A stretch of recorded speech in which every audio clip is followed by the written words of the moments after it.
All right, today's guest is Dr. Sandra Harrell. Nice to meet you, and thanks for doing this. Sorry, give me a second. Absolutely. Thanks for having me.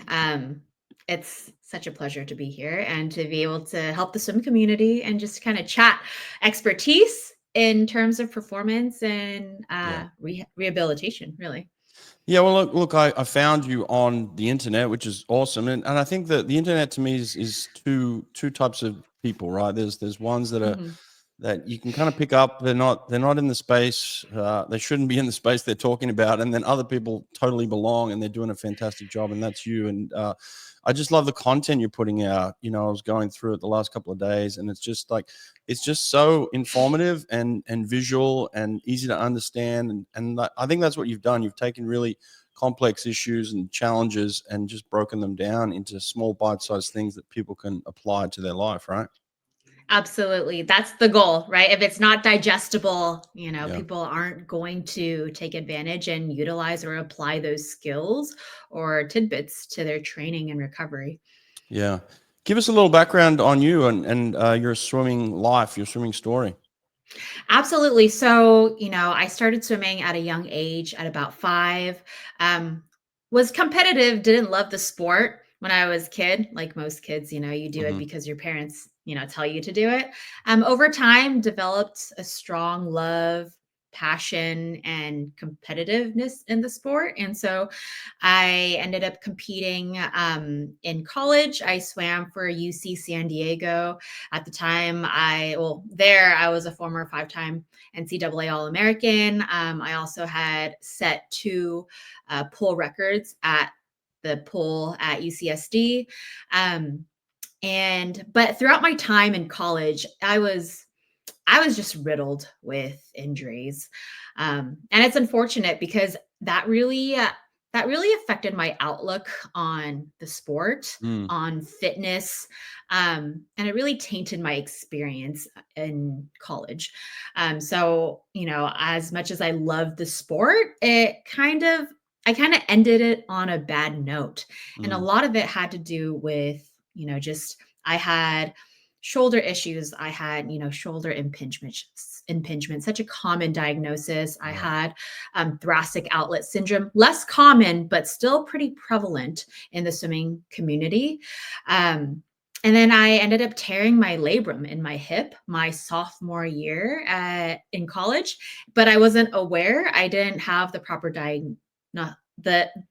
diagnostic tools. Mm. I just thought, it was just I didn't know how to differentiate, like, if this is serious pain that I needed to stop or if this was just pain that, you just kind of train through Right. with. So I just kept training on a torn labrum for 2.5 years. And that really would put that sour taste in my mouth. Mm. Had I had the proper resources, right, to address that, I probably would have enjoyed swimming a lot Hmm. more. It Yeah. wouldn't have been as painful, Mhm. Yeah. literally, to finish. Hmm. Um, so, after that, I went and, um, well, my experience in college, just loving the sport, but was just kind of brokenhearted with how, you know, bittersweet I ended my swimming career.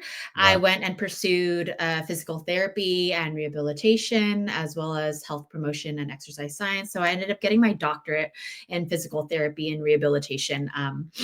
And pursued a master's, completed my master's, and received my master's in exercise science and health promotion.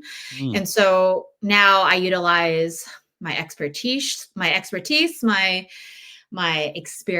in swimming, and I combine the two, and I help the swimming community overcome injuries, prevent injuries, um, and really, maximize the longevity of the Mm. sport for them. Right. So Right. I'm really into that space right now too. The longevity of the sport. I'm really deep into that myself. Of like, how can we swim longer? How can we perform better at an older age? And so I'm super interested in this space, but also injury prevention is such a key thing. And I was the head coach at Auburn University for 10 years. So I had athletes just like you, they would come in and for whatever reason, The workload was different. The type of work we were doing was different, and they would just get these niggling things that just would persist, and they just wouldn't go away, and it just ended up, kind of souring their whole experience. Like you said, I can totally relate to it because I've had a couple of athletes like that. Now, myself, I was very, very fortunate in my career. I went through my entire career without a single injury, which is just I don't know how it happened. I just got blessed with the non-injury gene, I guess. But then there was other Mhm. people that just would look at the water and something would happen, and that was just the way it went. So Yeah. there are very common injuries, right? Like the most common injuries for swimmers, as we know, are the shoulders. Why are the shoulders particularly susceptible, other than maybe just overuse, right? Like, and why is it overuse? Like, what part of overuse causes common injuries in shoulders? Absolutely. So just to kind of start off with shoulder injuries, particularly for swimmers, it's just a lot of these injuries are repetitive stress injuries, which Mhm. is exactly what it sounds like. Repeated motions over time, it's just wear and tear.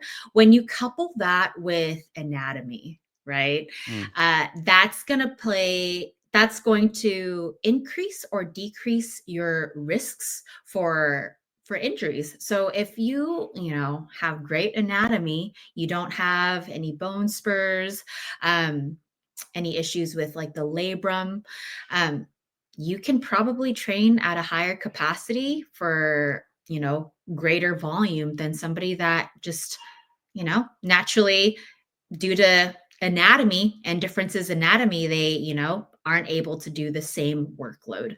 Mhm. Oftentimes it's also preparation in order to do that specific amount and intensity of training too. So a lot of injuries for swimmers occur as they become more of like the elite, the senior group, Mhm. right? You're 15 to 18-year olds. That's when you start to see an uptick in injuries in your shoulders. And then well into, amateur, into professional aspects of swimming, like college and beyond Right. into the Olympics. So oftentimes it's progressive loading or the lack of it, right? So, in order to sustain a higher amount of workload in the pool, oftentimes coaches as well as athletes think that you just got to train in the pool in order to get fast. Right. But Yep. that's not necessarily the case. We're learning, more and more how crucial strength training is, Mhm. and proper exercise prescription, not just like a blanket general program. You want one that is sport specific, to the workload, to the demands, the physical demands required in the pool. So oftentimes, 3 of the 4 strokes are done on our stomach, on prone, right? So oftentimes we start to develop these very, very notable muscle imbalances. Mm. Okay, is kind of like an easy way to put it. Is just muscle imbalances. Oftentimes, the front side of our body is a little bit overdeveloped or overused compared to the back side. Okay. And so while swimmers tend to have, very lean, muscular look, their back tends to appear to be very well developed. A lot of those shoulder and smaller muscles that surround the scapula, which is the shoulder blade, as well as around the shoulder girdle, they're not trained properly to sustain that workload. So when you start to see an overdeveloped front end of your body and an underdeveloped back end, as well as muscle length issues down the line, right? When muscles tend to get shortened, other areas get lengthened, which means that if you have a long muscle that's kind of stretched out, it's going to produce less power, less force. Um, so it's being able to prescribe a specific program that helps these athletes become much more well-rounded in terms of development, Mm. both musculoskeletally, but also coordination, neuromuscular, as well as having the balance, coordination, and proprioception, which is Mm. joint awareness in space, to be able to sustain the workload. Swimming is a very interesting sport in that it's one of the few sports where you're not allowed to see where you're going. If you do, you've got pretty poor technique and you're not going to Right. be able to swim very quickly doing so. So you're going full speed into a wall, you're not allowed to look up. And so developing that proprioception early on, knowing where your hands are in space in a pool, you're not even upright. You're prone or supine, either on your stomach or on your back. So you're in a totally different axis, a different plane as we normally would spend the rest of the day, right? Yeah. So developing this awareness and acknowledging that, like, hey, our sport is very much in a different plane than all other daily activities, and being able to develop that proprioception, the strength to sustain that workload is going to be very crucial. Right. So a lot of the shoulder injuries, you'll see biceps tendonitis, tendinosis. You'll see muscle strains, muscle tears, ruptures. You see rotator cuff issues. There are 4 rotator cuff muscles that are really important. The most common ones that tend to be, inflamed tend to be your supraspinatus and, your infraspinatus as well. A lot of it will be your supraspinatus, but you do see infraspinatus issues, subscapularis issues as well. Where are those two? Are those two in the back of the shoulder here? So there are actually 3 that are in the back that kind of span through, and then one that kind of cuts through. It's just where they attach in. Their origin and insertion are just slightly different, but that's what makes up the rotator cuff. And that tends to be a big issue for a lot of swimmers. That tends to be weaker. Our pecs, we have a pectoralis major, pectoralis minor.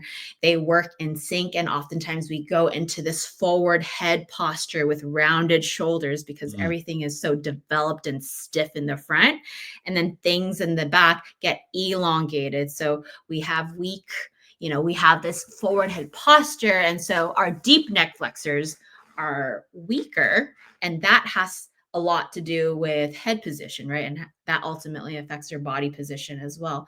But a lot of like your rhomboids, your middle trapezius, your lower trapezius, those tend to be a little bit weaker, just because of the workload placed on the front of our body. What's up? This is Nate from Swim Nerd. Just letting you guys know about Swim Nerd Timing. We now offer the most affordable, the easiest to use timing system in the world. We got it all. Starters, harnesses, buttons, touchpads, scoreboards, your one-stop shop for all your timing needs. Check us out at swimpractice.com. You want to swim faster? You need Sprint Revolution resistance equipment. This isn't just gear, it's a game changer. Our propellers, power socks, stretch cords, parachutes, and paddles are all designed to build explosive speed and power in the water. If you're serious about taking your swim to the next level, you need the best resistance gear out there. Sprint Revolution, where speed is born. Yeah, it's so interesting how you can have 10 athletes, right? Age 16, let's say, 10 kids, 16 years old, and all of them can look completely different and be built completely different. Like I've got one athlete on my team who honestly looks like he's built out of rubber. Like he's just Mr. Rubber Man. He's just not connected anywhere fully. It's just everything. He can do the craziest things with his body. And then I've got another kid who can't, touch the opposite shoulder with their hand. It's just like super tight, so you have this huge range of people, the way they're built structurally and their musculature and their anatomy and their length and their heights and there's so much that goes into it. So it's like you might just look at 10, 16-year-old kids and say, well, there's 10 kids, but they're all completely different in the way that they respond and the way they react and the way their body is developed, that each one of them has to be treated individually for sure, right?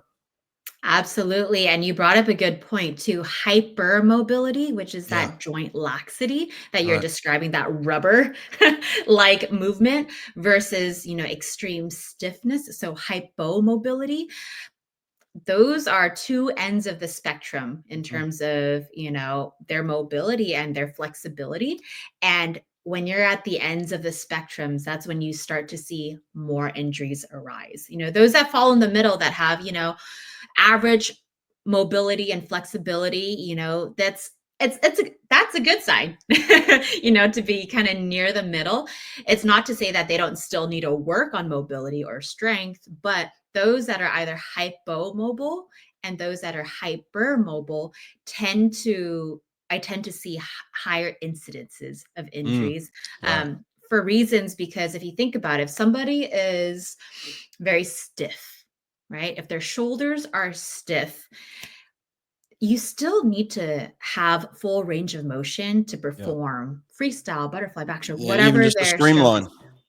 Exactly. Basics of just pushing off the wall in a streamlined position. I have so many athletes that are just so stiff, they can't even get their arms behind their ears in a streamlined position. And the thing is, your body and the sport is going to demand you to be excellent. The sport and your body is going to demand you to do those things. However you achieve it, you're going to have to figure out how to do it. Right. So if one area is stiff in our body, that mobility is going to have to come from somewhere else down the chain. Okay. Our body is very much interconnected. So you start to see an area, perhaps your low back, right? Most people tend to have maybe a little bit more mobility through their lumbar spine. And so if you're stiff through the shoulder and stiff through your thoracic spine, so where your rib cage sits, that mobility is either going to have to come up the chain in your neck or into your shoulders, or it's going to have to go down the chain into your hips, into your low back. So you start to see people with, back pain when they're swimming butterfly, right? Or they can't get into full extension to get their head out of the water, or a proper recovery to drive their hands through the water for breaststroke. You're going to have to find mobility elsewhere. And with that repetitive stress, just, thousands and thousands of, cycles of stroke cycles, you're going to see injury down the line. And the same applies for somebody who is hypermobile. Okay. So somebody who has, say, multi-directional instability. Okay. Like Michael Phelps before the start could slap his arms behind his, it was like do some crazy stuff. You're like, my shoulders can't do that. Yeah. So people like, them, they're going to need more stability, right? So they're going to need more strength specific training to stabilize those joints. Otherwise you risk labral tears, you risk muscle tears, you risk shoulder dislocations and subluxations. So just making sure that, however the athlete presents itself, if they're hypomobile, they're probably going to need greater emphasis in mobility work, mobility training. Somebody who is hypermobile, so very, very lax, they are going to need more stability strengthening to kind of keep everything in tip-top shape in order for them to perform in the pool. Yeah. Right. And this is where we have a group of swimmers, doing their preventative prehab type work before they get in the pool. You may have one over here doing the TheraBands to strengthen, and then you may have another person doing some sort of mobility to lengthen, right? Yep. So I love when teams, collectively have all the swimmers doing the same thing. I think it's great in terms of morale. It looks good, right? And you're getting some sort of warm up in a dynamic warm up, which is good. But is it necessarily the right program for each of them? Not necessarily. It looks good. They're warming up, but it may not be achieving the same goal for person A versus person B. Right. Yeah. So that way you would work with a team, let's say, and do assessments on each person individually, and then give the coaches or give that person kind of their own set program that they would follow, and they could run that. Yeah. Yeah. Somebody, for example, if, I were to divvy up a team and just, have a general assessment of somebody who is perhaps maybe more hypermobile. So these are people who have no injuries to begin with. Okay. They're perfectly healthy. We're catching them early on, right? Seeing what they are predisposed to potentially developing later down the line, and our goal is to stop that from happening. So if we can have a group that are maybe more hypermobile, we have them doing a specific type of prehab program or strengthening program. If we have somebody who, a group that is perhaps on the hypomobile side, then we have them doing more mobility specific work that will help them achieve various ranges of motion. And then people who are kind of in between, they're neither hyper nor hypomobile. They would have, something that is a little bit split of both. Okay. Right. So they would get a little bit of both to make sure that they're maintaining their mobility as well as strength. Now, you said a word earlier that piqued my interest, because I've felt a little bit of this in my older age. Now, I think it was probably some of the repetitive dolphin kick sets and things that I did younger, but now I get tendonitis. You said that word, tendonitis. I get a little tendonitis in my kneecaps, and I'm like, how do I get rid of this tendonitis? It's like every time I stand up or bend that down, I'm like, oh my God, that hurts. So tendonitis is a problem for swimmers, but for me, how can I get rid of my tendonitis in my kneecaps?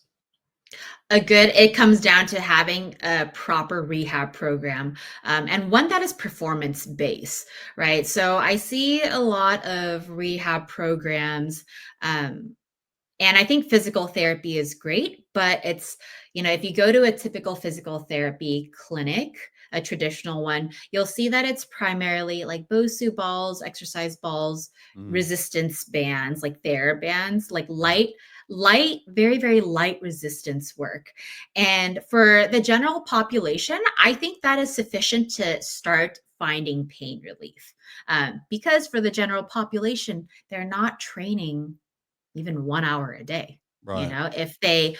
If they are walking even 30 minutes a day, like that's great. Just getting more activity in our current very sedentary society would just be great. So for the general population, I think that's fantastic. You will start to see significant improvement in function, strength, range of motion, and pain relief. For athletes, you guys are just built so much differently, and the demands that you are required to make any notable change is going to have to be a lot higher. So your program cannot look like somebody just down the street who perhaps work, 9 to 5 sitting at a desk, who maybe is not very active. I'm assuming you're very, very active. You swim, you lift, for that population, for most swimmers, we fall into that population. So just light TheraBand work and postural stuff, like body weight stuff, it's a fantastic start, especially when it comes to pain management. If it's an acute injury and you get flared up, it's like a 10 out of 10 pain, excruciating. Yes, we're going to have to, dip down in that intensity and just work around things that are pain-free, right? Or within your pain tolerance. And then we slowly build that tolerance up to the activity. What is tendonitis specifically? Can you tell me what it is? Yeah, it's inflammation of the tendon, of a muscle tendon. Okay. So it's basically a very angry muscle tendon. Perhaps there's rubbing over time. And then just if you think about like rubbing your skin, right, for like 2 hours a day, it's going to get red. It's going to get irritated. That's kind of what's happening with that tendon. That's kind of what tendonitis is. So that's why we get it in our joints, because that's where the tendons are in your joints. Yep, your tendons insert into areas of our bony prominences and our skeletal system.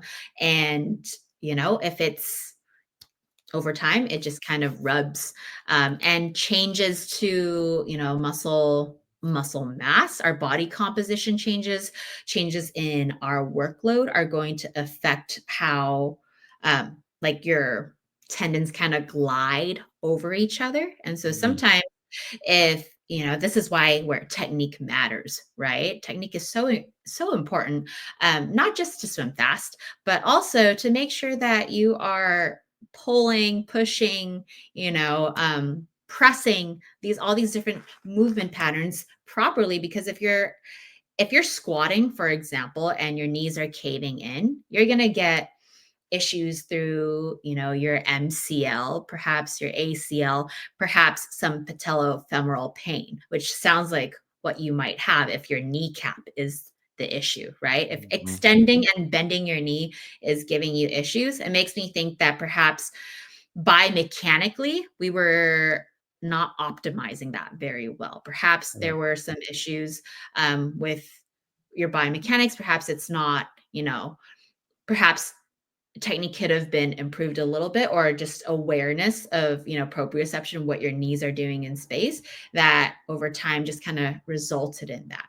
I think it's So definitely mobility for me. I think I was definitely more on the stiff side, and I didn't address that enough when I was a swimmer. I kind of just dealt with stiffness and niggles and things like that. I just kind of just pushed through them, and then, like you said, you're not swimming optimally. Like you're putting yourself your body in positions that aren't optimal for technique and for length and for distance per stroke, and so it was always just training at that, that 80% of like peak performance. You're just kind of beating yeah, yourself down a lot, and that's kind of the way we trained back in the day. And I'm sure, like, from you going from high school to college was a massive jump. You all of a sudden you're in college, absolutely. you're in a program, it's just like workload is doubled.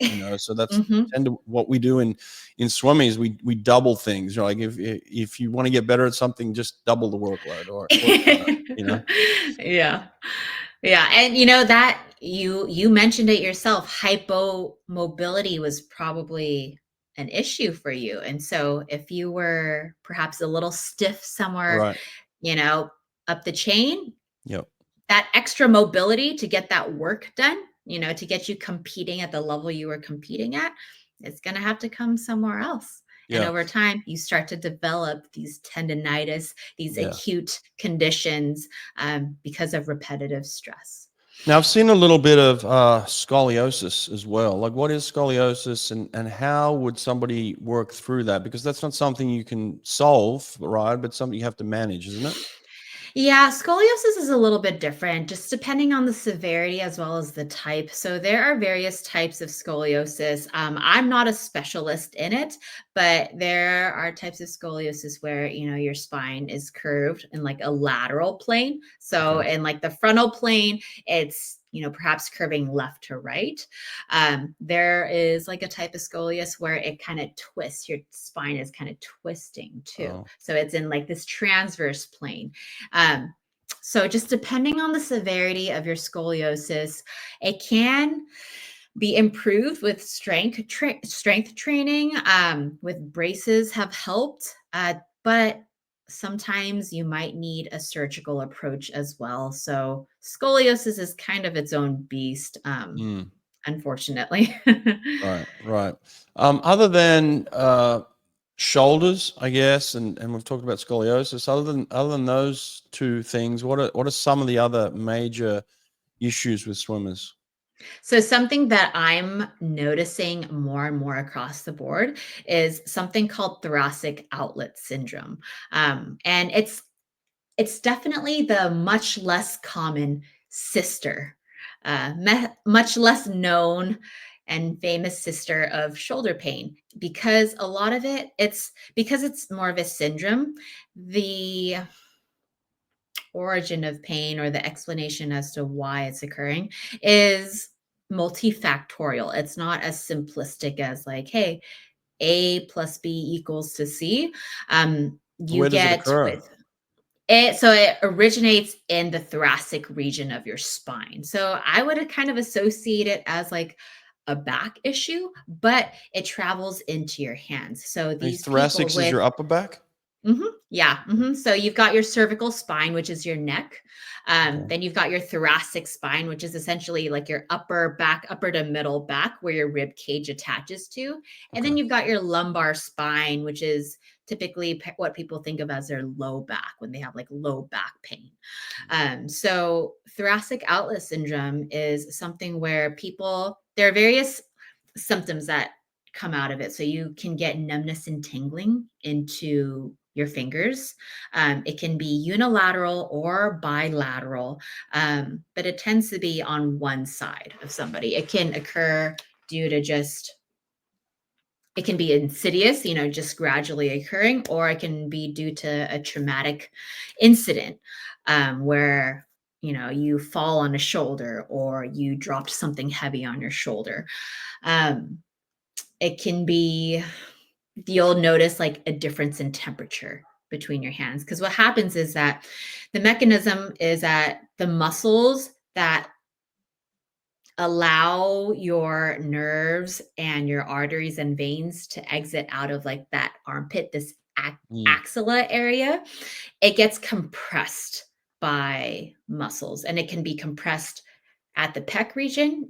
It can also be compressed at the neck region. So it's a very complex diagnosis and condition to deal with, because not only do you have mobility issues and strength issues, it tends to also be very much tied to stress and stress management or poor stress management. So if somebody starts to get anxious or they're very stressed out, these symptoms can be provoked, and you can start to get these neural symptoms as well. And it's kind of this like pain, it's a painful numbing sensation that goes through the elbow and can go into your fingers in a specific display.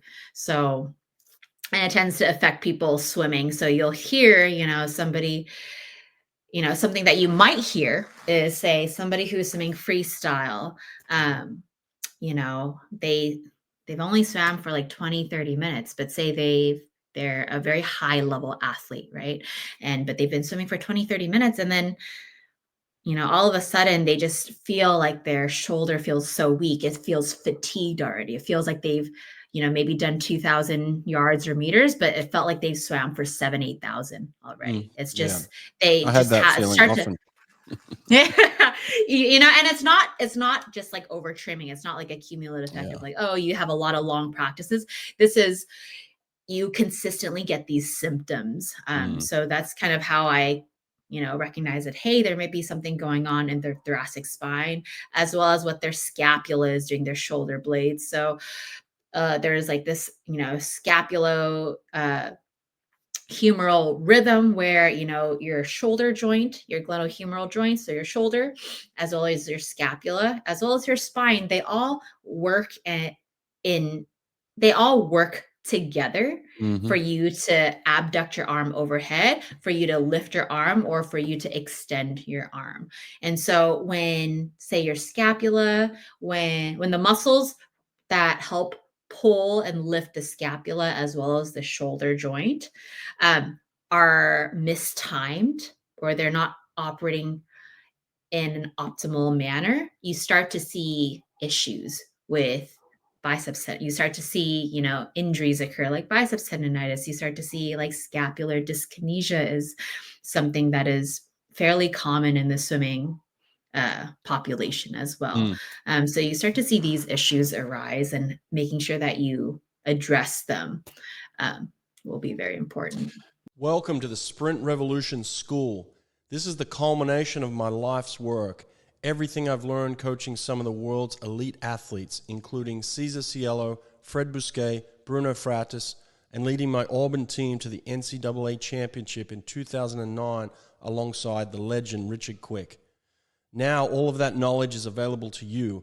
Our program is structured into easy-to-follow, interactive modules designed to take you from where you are today to becoming the fastest swimmer you've ever been. Check out the link in the description, or simply search The Sprint Revolution on school.com to get started. As you're talking here and kind of I'm imagining the body moving and working and flowing, it kind of brings me back to this recognition of my athletes. I see a lot is they don't hydrate very well, right? And I know hydration has a huge effect on the body, right, and the way it moves and functions. And so, talk to us about the importance of hydration and how you educate athletes to hydrate appropriately. Absolutely. So, our body is made up of primarily water. Right. Water is so important. It does so many things in terms of digestive health, flushing things out of our, intestines and excreting things. It helps deliver nutrients to our body. It helps keeps our joints lubricated, believe Right. it or not. Having that synovial fluid is so important. When you see people who have inflammation and are dehydrated, in people you think of, say, like with arthritic pain, hydration is going to be so important in terms of lubricating your body and your joints and your organs. So there's so many important things at a very microscopic and cellular level besides just, I'm thirsty. performance. Yeah. Yeah, besides I'm thirsty. And that's the thing with thirsty, it's like if you're thirsty, you're actually already dehydrated. That is your Right. brain signaling and telling you like, hey, we need water, we need something Yeah. now. Yeah. As well as keeping an eye on like the color of your urine. That's something that there isn't like a magic number necessarily for everyone to be drinking, right? We just have different body types. We live in different environments, some more humid, some more arid, right? Different temperatures are going to affect your hydration levels. Muscle mass is going to affect your hydration levels. Activity levels is going to affect your hydration levels. So there isn't like a magic number like just drink Well, I just see so 100 many ounces. kids. Yeah, I see so many kids not drinking at all. Maybe the whole practice or taking a sip and going an hour with that, and then they're they're worried about their performance. It's like why aren't I training well? Why aren't I performing? It's like you're not even getting the basics right of just Yeah. hydrating yourself, because a lot of athletes don't realize how much they sweat in the pool either, do they? No, they don't. And I think that's what's a little bit hard with swimming and perhaps like other water sports like triathlons and water polo. And I'm sure there are other sports too. But yes, with swimming, you don't see your sweat, so you don't think you need to hydrate, which is a conundrum. Yeah. But yes, hydration is important. I would just say if always have a water bottle with you, you should be taking sips throughout. If you are somebody who just cannot hydrate during practice because, you're somebody who just doesn't want to pee during practice, you don't want to use the restroom, you want to be doing the whole set, you don't want to skip practice, that's fine. I still recommend sipping water, throughout practice or hydrating with electrolyte supplements. But make sure what you're doing before practice and what you're doing after practice is going to help support what you're doing in the pool. Then if your hydration during practice is going to be pretty poor, then you got to make sure that your hydration pre-training and post-training are superb to make up the difference. Right.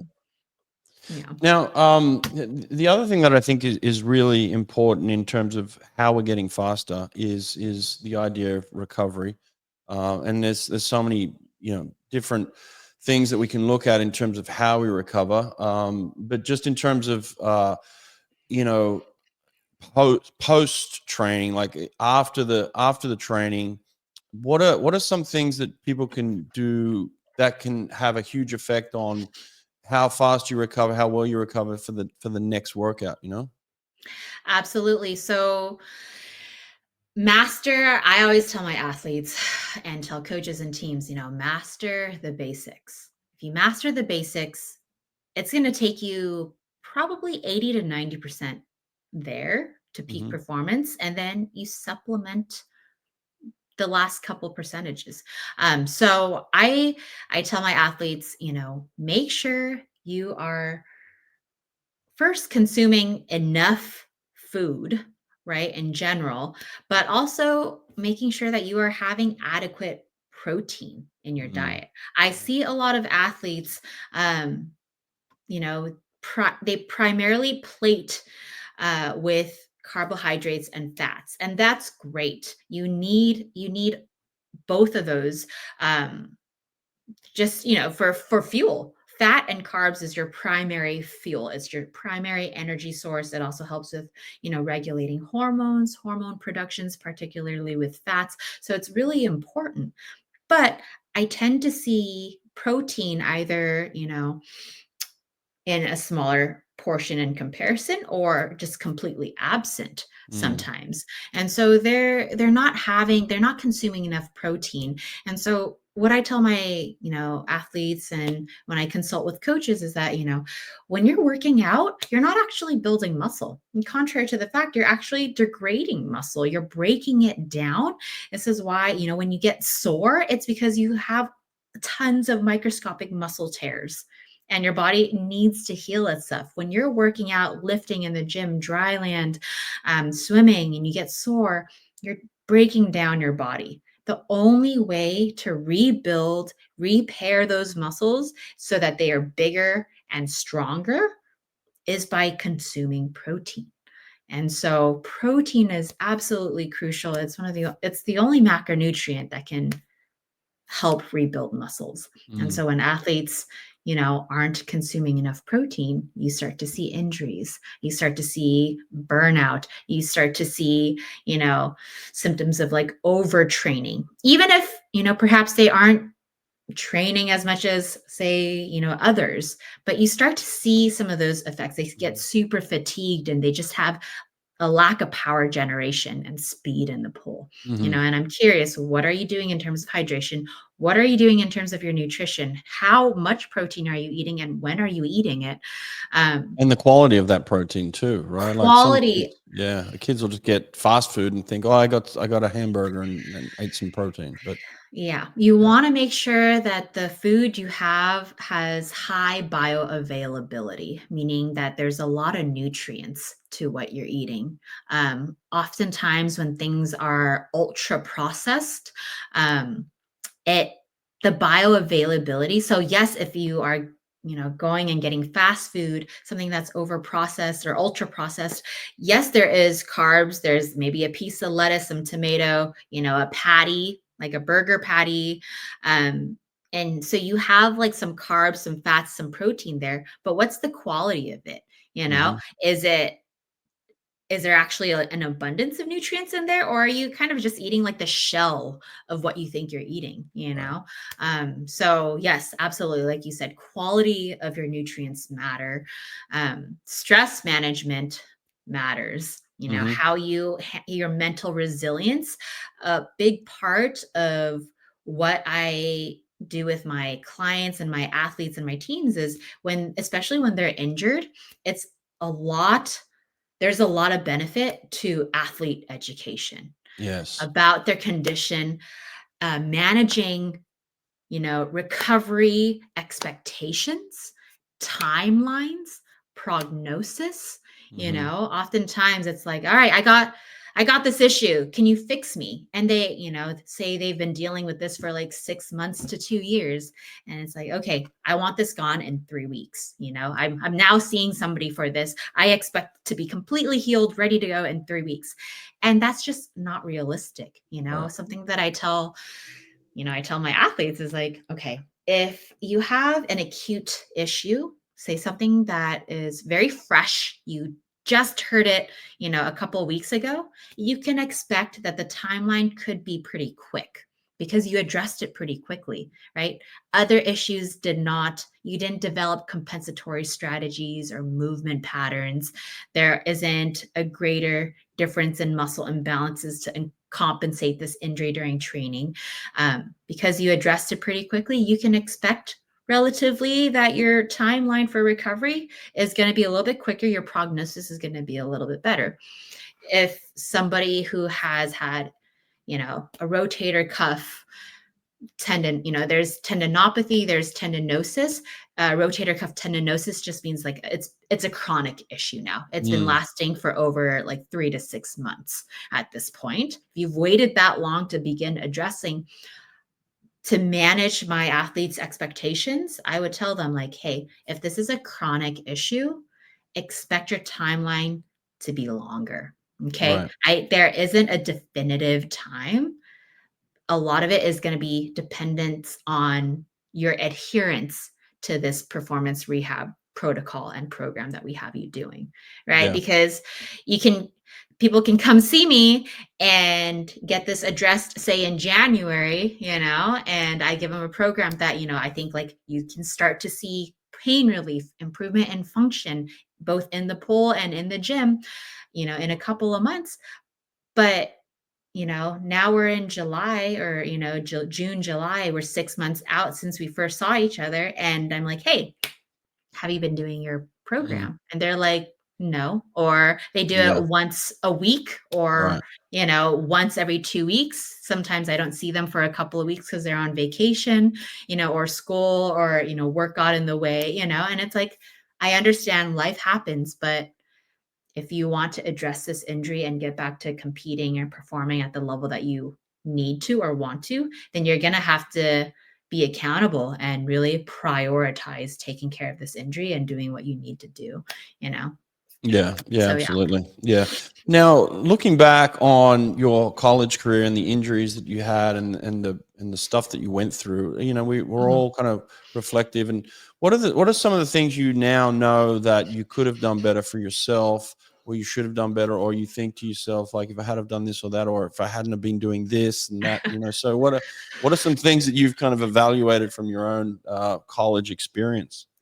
Absolutely. I think this is a great question because much of what I teach my athletes today is very reflective of what the route that I took and ways that I wish I was better about and held myself more accountable to. Right. I was somebody that went to the, athletic trainers about 6 times a week. I was there often because I had just injury over injury over injury. And that was kind of my life. And that's also what led to me just kind of having a sour taste. If I Hmm. wasn't in the pool, I was in the weight room. If I Hmm. wasn't in the weight room, I was at the trainers. And so my life revolved around those three places. Yeah. And I was just, not only was I just physically fatigued, I was just mentally, I was just done. I'm like, Yeah, the training room's not like a party place either, it's just kind of a little bit of misery there, like everybody's dealing with something. Nobody's smiling. No, Nobody's ever happy in there. no, no, no, no. No. So, like I just, and a lot of my injuries actually exponentially got worse in college. And looking back, I see a big increase in injuries from high school to college, Yeah. especially from smaller teams. So if a high school swimmer, or a youth age group swimmer came from a bigger team, they tend to have a more established strength program. They have weights, they've got dumbbells, they've got kettlebells. If they have like squat racks, it's really very dependent on how prepared are they to enter this next phase of their career, their swimming career. And so those that have a solid strength and performance program with their club team, and they transition into their college team, that injury risk is much smaller because, you know, the coaching style is a little different, but in terms of the volume and the intensity, yes, it's a big step up, but you're not you're not stepping up into greater intensity and volume in the pool. You're somebody who is coming from a smaller team that has no experience in the weight room. Not only do you have to step up your game in intensity and volume in the pool, as well as doubles every day potentially, you now also have to learn to lift. Not only do you need to learn to lift, the technique, the skill, you also have to lift heavy in terms Hmm. of volume and intensity. So that's a lot to put on an 18-year-old or a Hmm. 17-year-old, And then go to to go class in from between. exactly, and then go to class in between. So yeah, that's a big step up. And that's when you start to see like, oh, you're seeing this swimmer go to the athletic room or the athletic trainers. Now you're seeing it, you're sending another one in, Hmm. and so for me, I think like, okay, they probably weren't prepared for the intensity, for the volume. um, Maybe they just weren't aware that they should have been lifting before. So a lot of the teams that I work with now, especially uh, age group teams, and club swim teams, it's strength development with an injury prevention lens. And if you have injuries in club, you can bet that those are going to get worse if you do not address them in high Mm. school and in Yeah. club team. So it's just kind of smoothing that transition out for them. Yeah. Yeah. Yeah. And one of the things I learned over time as a an athlete that started as a 12-year-old and finished as a 31-year-old professional, right? Like over that course of those 20 odd years, what I learned the most about my own performance was figuring out who I was and how I operated. I spent a lot of time studying other people, watching my competition, dealing with understanding training mechanisms and all that sort of stuff. But it wasn't until I really looked inside and figured out who am I and how do I operate? How do I move? How do I function?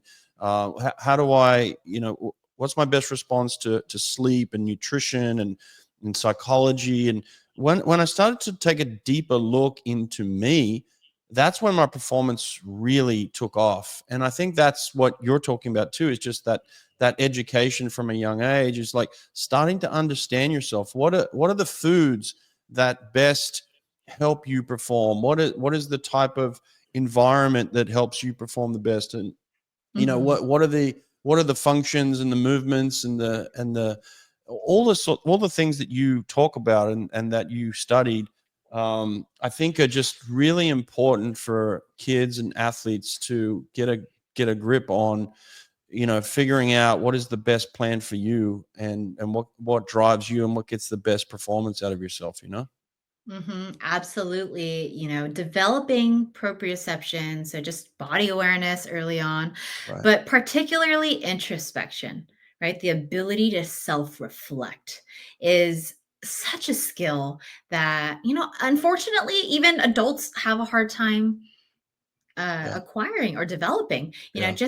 I see so many, adult patients, and athletes of mine that aren't very aware and Right. don't put much of don't go into critical thinking to be like, hey, A plus B equals to C, or this, like, I did this and then my shoulder started to hurt. Right. They're just very oblivious to what's going on. And so developing, slowing down, I think that's probably the first thing. Just slow down, and give yourself, 5-10 minutes a day at the end of the day to just start working on being more mindful, right? Right. Mindfulness, reflecting on your day, what went well, what didn't went well, what did you like about it, what could have been improved, how can I be 1% better Mhm. tomorrow that perhaps I wasn't so great at today. Maybe today I didn't consume enough water, so tomorrow I'm going to consume X amount more, and make Yeah. sure I hit it. Or I'm going to make sure I go to bed at 9 p.m. instead of 12 p.m. And I'm going Mhm. to see if that's going to improve my performance in practice the next day. Yeah. Something that, like, I tell my athletes. I also coach a college team in Bakersfield. I tell my Division I athletes is, insanity is doing the same thing over and over again. And it's Yeah. such a famous and wonderful quote, but we all fall prey to this because we just get into this habit, this routine of, I'm going to do, this in the morning, this in the afternoon, this in the evening. And I'm going to repeat that for 365 days. And then, they're like, well, I didn't see an improvement. Well, Mm. if your nutrition is subpar, if you're not hydrating well and you're not sleeping, and what can you expect? Yeah. You're Right. doing that every day. You're consistent with it, but Yeah. you're not doing anything to actually improve your basis from day 1 to day 2. So Well, that's yeah, why I I really think. love your social medias, because you're putting out quality content and it's informative and it's raising that awareness. Like, when I was 15, 16, I didn't know what I didn't know, and then I think that, it's like, it's really cool. We've got people like you who have studied it, who have lived it, who still live it. Right. A lot of your videos are you performing and doing things and doing it the right way. And so I love the fact that you're kind of living this and showing us, like, this is how it can be done, and just raising awareness. So, like, go to your social media, check it out, and there's little tidbits all through it, and then when you start to figure those things out of, like, oh, right, yeah, I'm making that mistake over and over again. I've Yeah. got to change that, right? That's where I can make some change. So the Instagram that I follow is the Swimmers Doc, right? The Swimmers Doc. Mhm. That's cool. And then your website is theswimmersdoc.com, where people can find Yeah. you and reach out to you and work with you as well. So, Mhm. yeah, you're doing really cool stuff. And so, yeah, definitely keep it up. And thanks for the impact that you're having on the swimming community for sure. Thank you so much for having me here today. Yeah, absolutely. All right. Check it out. Thanks a lot. Bye. Bye.